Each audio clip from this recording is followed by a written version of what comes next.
Yeah, I mean, it's kind of grinded that game out. It was, we knew Stanford coming in off the loss to UCLA, and you kind of don't want to go 0-2 the first two games in league play. So I knew they would, they would play really hard, which they did. My main issues, if you're upset about it, a game you won in league play, which you really shouldn't, is the turnovers. We had two little patches. In the first half, we kind of lost our way, and we had some poor turnovers. In the second half, we just, we weren't working to get open. We were, they were stealing it and laying it in. So, we were kind of giving away points from our offense, so putting, more pressure on you. So our defense was actually a lot better than the numbers even say, because, the offense, unfortunately, didn't play well at times. But I liked, again, how it's sometimes you could lose a lead and then more enormous game pressure, and then you can never recover. But the guys did and made some good plays out there to close it out. Even victories, you had issues on the board, but today was an exception. What was the better effort on the boards in your opinion? I mean, it's hard to really put your finger on. I mean, I thought Warren was great, with rebounding, and our plan was to try and speed them up, make them uncomfortable. Make them shoot a fraction of a second quicker than they want to shoot. So I mean, I'm pleased that we only gave up 13 offensive rebounds. I mean, that's good. When you're looking at one of the tallest teams in the country. You're 8-1, the first time since 2018-19, 2-0 in the Pac-12 for the first time since you've been at ASU. So how does it kind of feel? Like, what's the calibration of where you're at right now?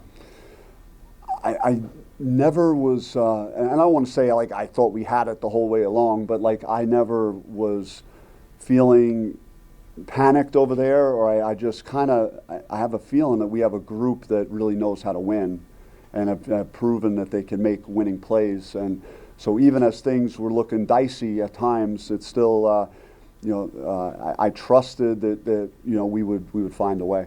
But I feel good. I mean, we should feel really good. Not only our Pac-12 record, our overall record, and just what we've done so far, but we got to move on after this.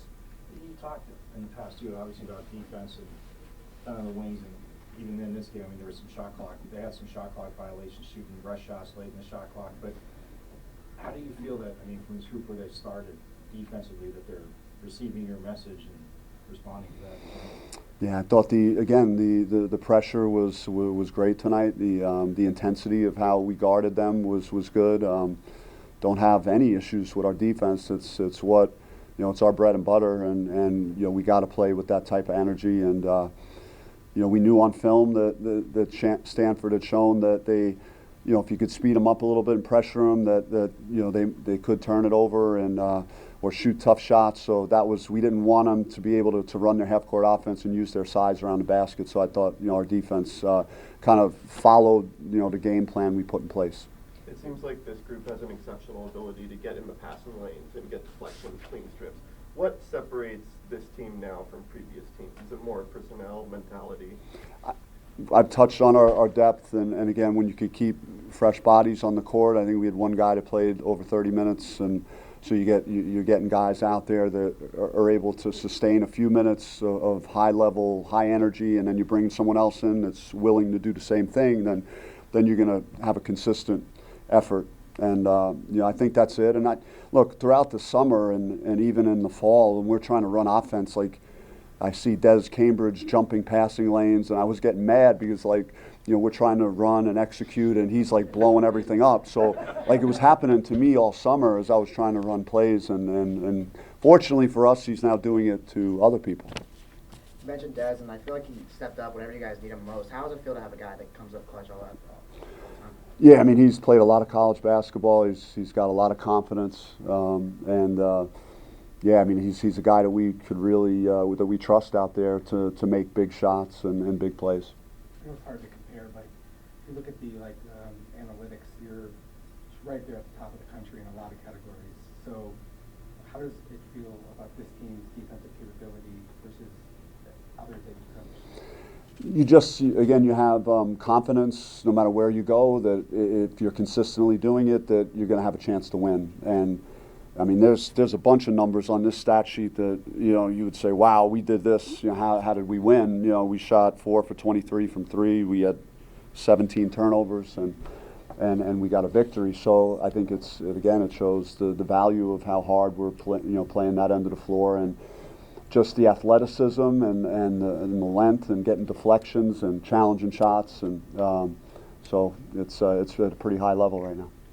It wouldn't seem like you've had a team in your tenure that's played this hard literally on every possession, and even going back to the one possession where there are 3 guys on the ground and you force the ball off of them. So it just seems like on a consistent basis every play. Yeah, I think the play of the game for me was Warren Washington diving on the floor out by half court. I mean, if I could quickly, and I don't know, it feels like so many things just happened over the last 2 hours, but that's one that stands out. It shows a level of desperation that we're playing with, at that end of the floor. And I think the other thing is we're not like allowing some poor plays on offense to like leak into our defense and contaminate our defense. It's still, we're trying to get stops, and that's tough sometimes when you have some turnovers and you're missing shots and you're having a hard time scoring, and to keep going to the well at the other end of the floor, and we've been doing that despite some poor play on offense at times. We've spoken in the past about players being bought in. What is that extra effort and diving on the floor kind of tell you about this group and how bought in they are? It's as connected a group as I've had, and just they're playing together, play for each other. I mean, we had the turnovers, but we had 15 assists, I think, so that the offensive end we're still willing passers and sharing the ball. It wasn't the cleanest game, but they're competing at a very high level, competing very hard together. Is there any update from your perspective on where things stand with Marcus? At this point, Marcus has stepped away, and we're going to support him, and at the moment, that's all I'm going to say about it.